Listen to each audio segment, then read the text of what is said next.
Y los invito a escuchar Vuelan las plumas. Un viaje por el mundo de la cultura en el que hemos estado compartiendo nuestra pasión por la lectura y el pensamiento crítico durante 24 años. Pueden escucharnos cada miércoles a las 17 horas en Radio Universidad de Chile o en nuestro podcast en Spotify. También tenemos un sitio web donde encontrarán muchas de las entrevistas que hemos realizado en estos 24 años de vida. Los esperamos. Proyecto financiado por el Fondo Nacional de Fomento del Libro y la Lectura 2025. En Oriente, en Occidente, en Ucrania, ¿qué acontece? Y lo que en Gaza estremece y hasta el clima lo resiente. Estamos todos conscientes del nuevo mapa del mundo, agresivo e iracundo, en que vamos a encallar. Hay que leer, decir y actuar frente a abismos tan profundos. Nos acercamos a regiones. Por pocos días envíos gratis a todo Chile por compras sobre 30.000 pesos en prosaypolitica.cl. Teléfono 22-341-5942.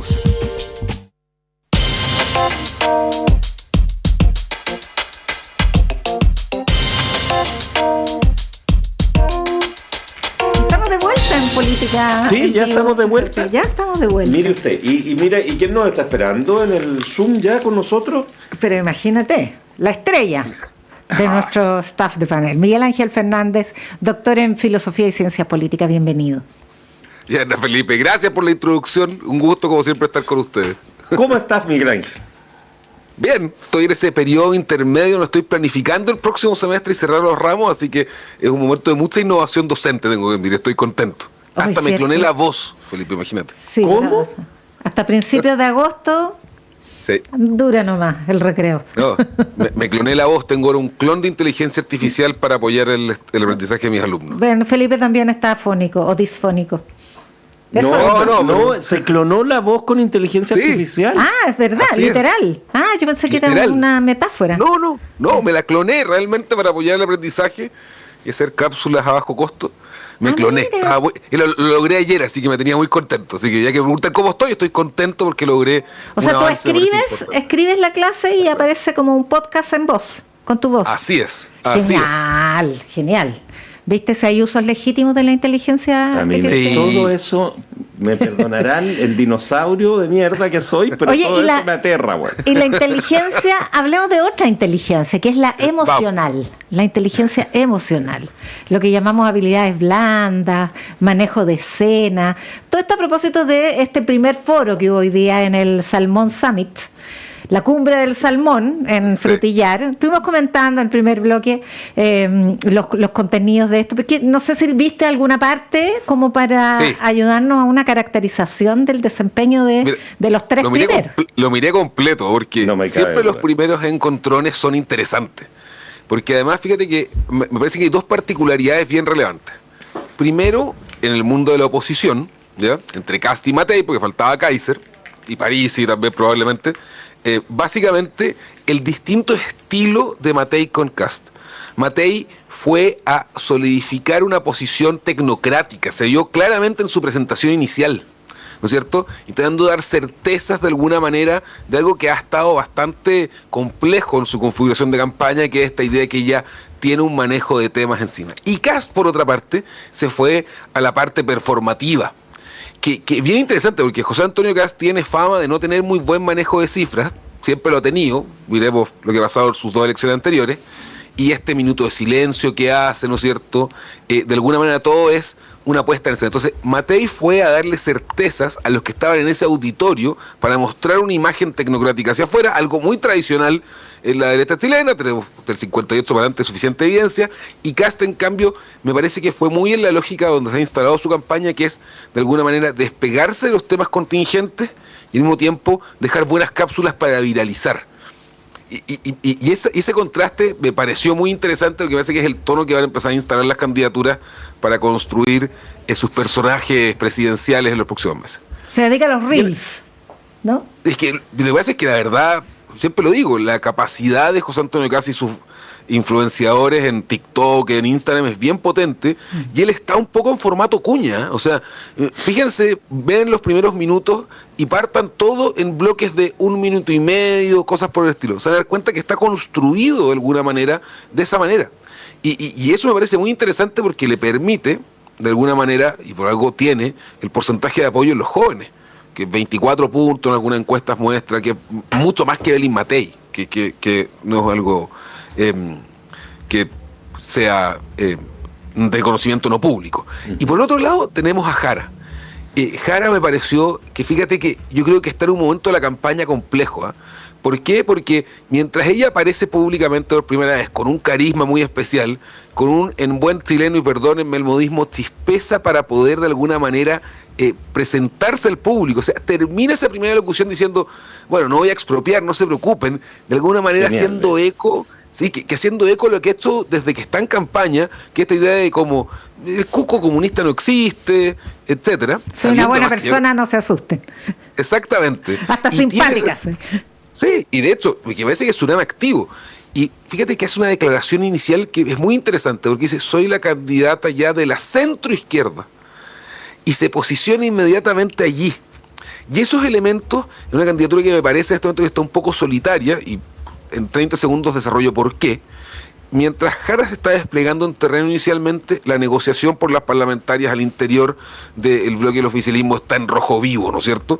Y ella va a tener que esperar hasta el 18 de agosto para mostrar un equipo más allá de lo que hemos visto en prensa, que posiblemente Vallejo, Guajardo, que son las figuras de gobierno más cercanas al PC. Entonces, utiliza esa herramienta de carisma que tiene, que me parece que ya la conocemos, y de alguna manera con eso sortea momentos que le podrían ser muy complicados a cualquier candidato tradicional del Partido Comunista de los últimos 35 años, posicionándose, yo estoy en el centro. Y lo que va a pasar el sábado va a ser clave, porque si todo sigue como está mostrándose, Jara podría tener un punto político bien relevante. Podría decir, yo, con mi liderazgo, soy capaz de ampliar una alianza de gobierno que el presidente Boric nunca logró llegar hasta la democracia cristiana. Entonces, más allá de lo que vimos hoy día, me parece que estos elementos son bien relevantes para pensar en cómo se van a ir construyendo los personajes públicos de cara a noviembre. Ahora, tú dices respecto a Janet Jara que tiene una debilidad, que está pasando por un momento que puede traerle consecuencias. Me imagino que te referirás al lo extenso de la configuración del comando, del programa. Mira, por una parte, eso es un riesgo que corre, pero que puede transformarse en una ventaja. Lo que pasa, el momento de debilidad que tiene ahora es que ciertas figuras de la exconcertación, del mundo de la centroizquierda, han dicho que no se van a sumar a ella, como Landerrete, por ejemplo. Y eso de alguna manera, lo mismo pasó con el exministro Izaguirre, que en algún momento se rumoreaba que iba a ingresar, y él termina diciendo, yo estoy un poco alejado de esto, estoy más en la academia. Y una parte importante, un desafío que tiene Jara, porque su figura le da puntos, es mostrar que ella puede tener detrás un set de actores que vayan desde, ojalá para su caso, la democracia cristiana, hasta su propio partido. Y por eso, en este momento, me parece que ella muy bien utilizó el carisma, porque durante las próximas 3 semanas no vamos a tener claridad de esa alianza todavía. Me parece que cuando se inscriban las candidaturas, el 18 de agosto, ella va a poder salir con una fuerza renovada, si es que logra lo que uno ya está sospechando de lista unitaria, para mostrar esa faceta 2.0, que ya no es ella como candidata y figura, sino que es ella como líder de la centroizquierda que intentó posicionarse hoy día así. Pero conversábamos hace un momento con Yanna, Miguel Ángel, que en definitiva sería importante para los efectos de mejorar esa posición de Jara, que pudiera mostrar algo, algo de lo que va a significar su comando. Algunos nombres, porque lo que tú ya lo decías, lo que viene ahora es la seguidilla, y está bien que lo haga la oposición, la seguidilla de personas de la exconcertación o de lo que sea que digan yo con Jara no, yo con Jara no, yo con Jara no. A eso, en este periodo que es muy largo de aquí al 18 de agosto, le tiene que oponer algunos nombres que digan yo con Jara sí, de manera de equilibrar ese punto. Y si no, le va a hacer daño. Yo creo que eso le hace daño, y le va a hacer un daño que es difícil darlo vuelta muy rápido. Fíjate que ahí, Felipe, yo tengo que hay una, de alguna manera, un dilema estratégico para Jara, porque ella se está intentando posicionar como la líder, ¿no es cierto?, de la progresismo, centroizquierda, izquierda chilena, pero si ella, por ejemplo, empieza a salir con figuras que son del Partido Socialista, se va a ver como un guiño a la fuerza del Partido Socialista al interior del pacto en momentos de negociación. Si ella aparece con muchas figuras del Frente Amplio, va a pasar lo mismo. Y la oportunidad que tiene en este momento de liderar una lista unitaria parlamentaria, me parece que es más relevante que las 3 semanas que quedan. Y yo tengo esa hipótesis de que los momentos de electorales son la primaria, la inscripción de candidatura y después la primera vuelta para definir quién va a ser presidente. Y en este sentido, si Jara juega con su gran activo, que es su propia figura, ¿ya?, ella se posiciona rápidamente y logra capturar el 80% de los leales al gobierno, ese 30-32% que siempre está aprobando el presidente. La pregunta ahí es cómo logra construir vasos comunicantes con una alianza que es muy difícil, porque son 183 cupos a diputados en todo el país para 9 partidos políticos potencialmente. Y cualquier señal que de ella, de este es mi hombre en economía, este es mi hombre en educación, va a marcar el punto de qué partido, a menos que haga una cosa coordinada, que sería lo ideal por una candidatura, de aparecer con 10 nombres que estén más o menos, ¿no es cierto?, equilibrados entre los partidos. Exacto. Que eso sería la jugada espectacular en un tablero de ajedrez. Pero si empieza de a poco, corre el riesgo de estar dándole de alguna manera ciertas señales a esa mesa de negociación que están en en los 28 distritos del país, de que, ojo, mira, yo estoy más por este lado que por este otro. Y su triunfo tan holgado que tuvo en la primaria, y ese rápido posicionamiento en las encuestas que logró en ese bloque, me parece que hace que tenga que tener un poco más de precisión en cómo va a salir con ese repertorio, ¿no es cierto?, de personas que van a apoyar su programa y no tanto su figura como candidata.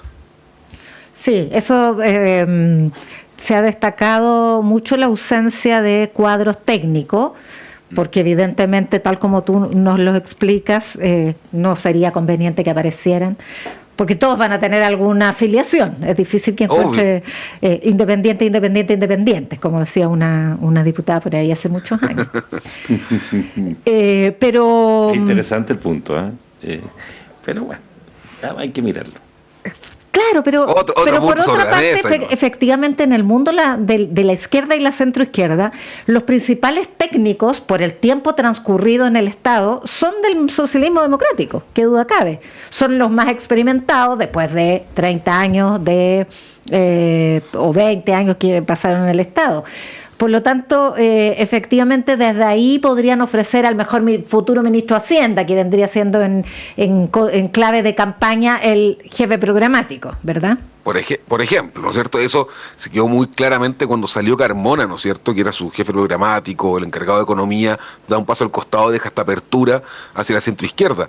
Y la pregunta que yo me hago... Eso fue implacable, ¿eh? O sea, tirar la cadena al hijo del presidente de su partido, sin piedad, y de una manera así, sin anestesia. Un hombre que estudió en Concepción, aparte, que eso es la parte más dura para mí. Eso es lo principal. Pero fíjate que yo me hago la pregunta de, en este momento los mayores técnicos, me parece, que esto lo hablamos hace muchos años atrás, antes de que Boric llegara a segunda vuelta, que era la idea de Mario Marcel, por ejemplo, ¿cierto? ¿Dónde están esos técnicos hoy en día? La mayoría están en el gobierno y ahí viene el dilema también para Jara. Porque los que no están en este momento colaborando con el gobierno, sea en posiciones de asesores o sea en posiciones ministeriales, etcétera, están en la academia, y la pregunta para ellos también es: ¿salgo a dar un paso hacia adelante o no?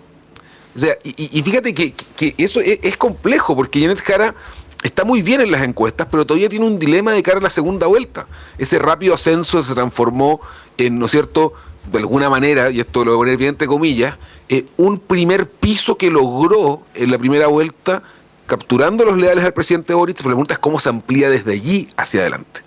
Y en el fondo, yo me imagino que una persona que quiere poner su capital reputacional, porque no es político, sobre la mesa para una campaña presidencial, tiene que tener también algún nivel de certeza de cómo va a estar configurada el escenario detrás de la candidata. Y por eso me parece que la negociación parlamentaria tiene una influencia tan fuerte sobre lo que está haciendo en este momento Janet Jara.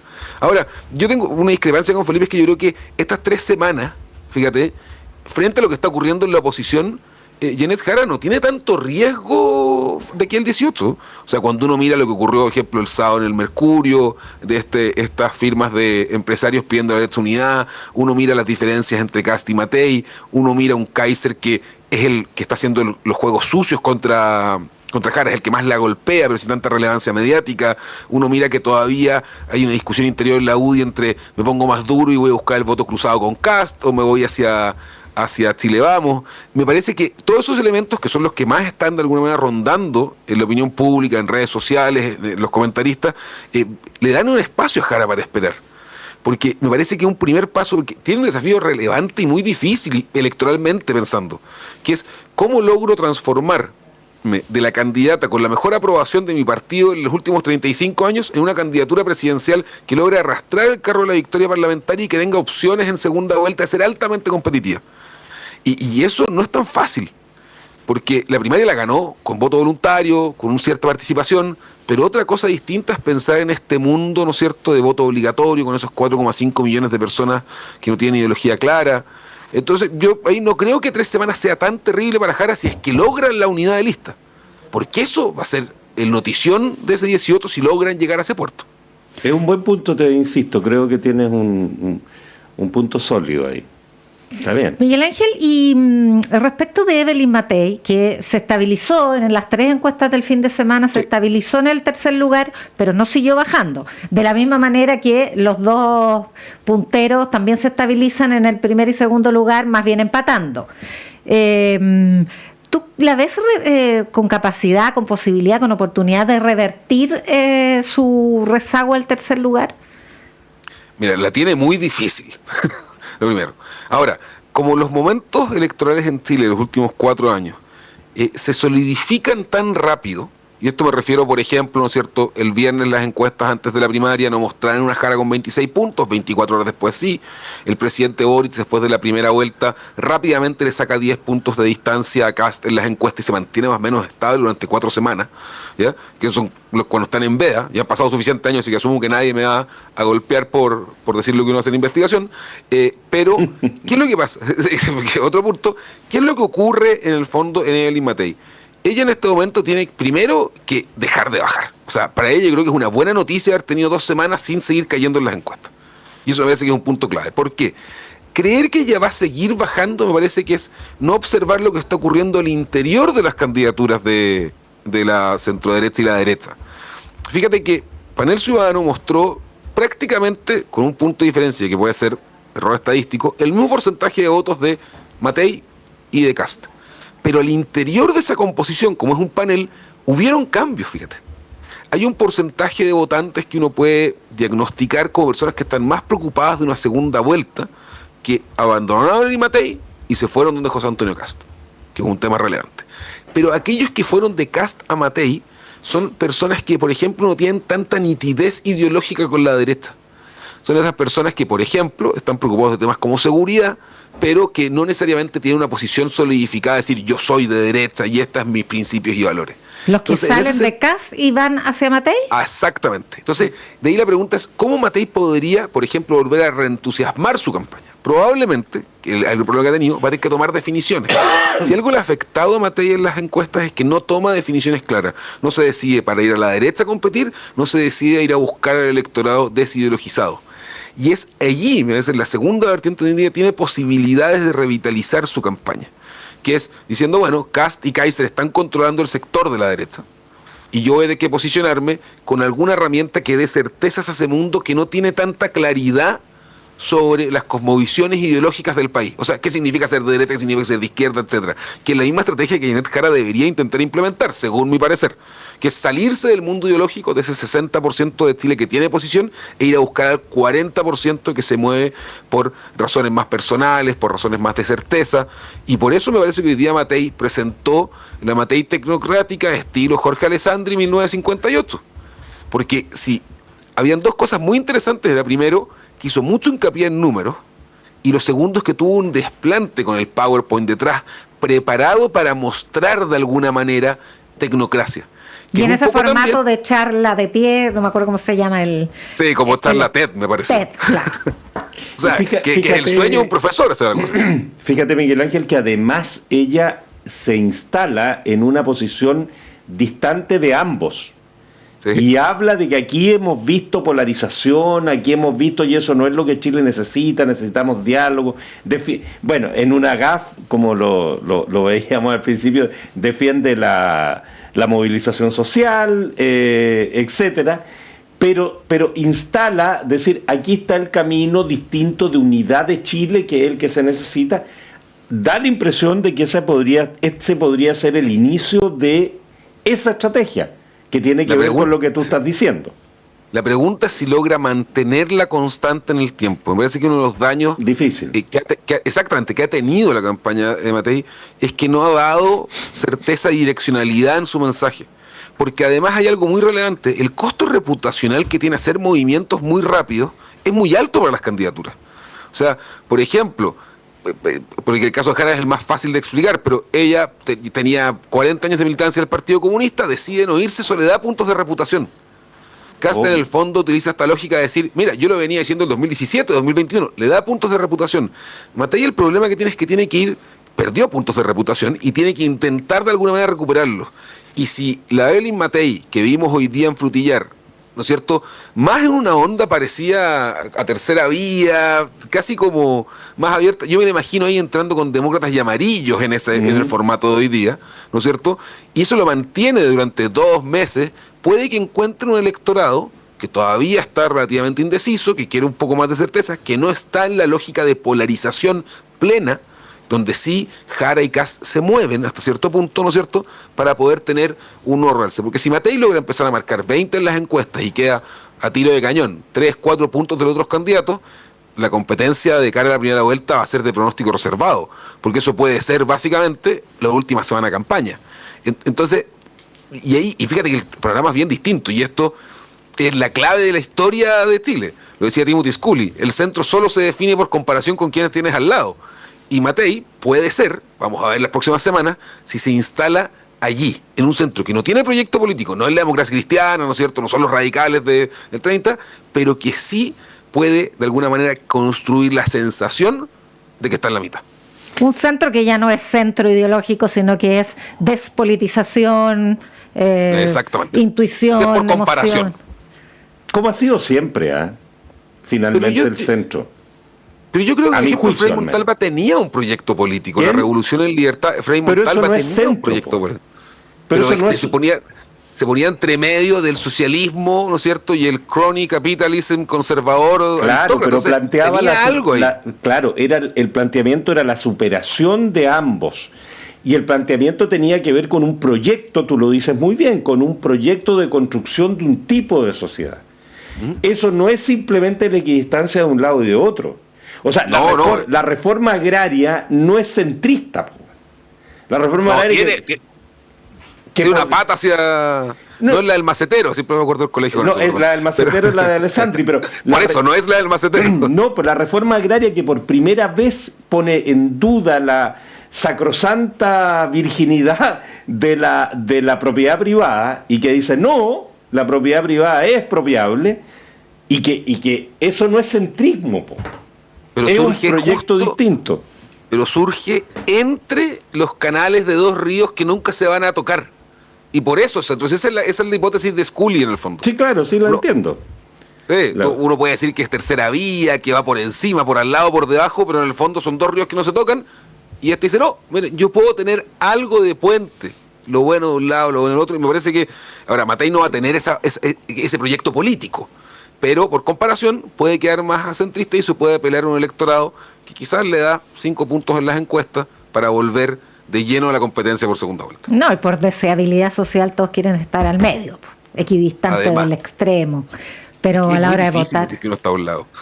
Sí. A la hora de votar no todos están así, y aparte yo siempre he creído, la izquierda y la derecha explican a un sector de la población, pero una gran mayoría de estudiantes no está en esa lógica de ubicarse. Mira, sí, entiendo que ser de izquierda, que ser de derecha, tengo claridad de esos principios. ¿Cuántos? Vamos a ver emoción. ¿Cuántos? Yo siempre digo que, según las encuestas y mis visiones, son como básicamente entre 46 y 48% de gente que no tiene ni una lógica en ese sentido. En el fondo no se mueve en ese mundo unidimensional. Pero podría ser, es una estimación en base a encuestas, así que podría tener error. Siempre me reservo esa parte. Miguel Ángel Fernández, tú mismo o tu clon, después de tu revelación no sabemos exactamente con quién estamos hablando, pero igual, con cualquiera de los dos es un gusto compartir como siempre este tiempo contigo y está muy entretenido además. Sí, aparte la verdad es que cuando parten estos momentos uno puede ver ciertos elementos que ojalá uno la chute como ir para adelante, pero bueno, no se sabe. Y Ana Felipe, como siempre para mí, también un gusto, gracias por la invitación. Mil gracias, Miguel Ángel. Ya pues, y nos vamos. Tania González y Fernando Sepúlveda han estado en la producción periodística, Patricio Núñez y Ariel Acevedo en la puesta al aire. Querida, hasta mañana. Hasta mañana.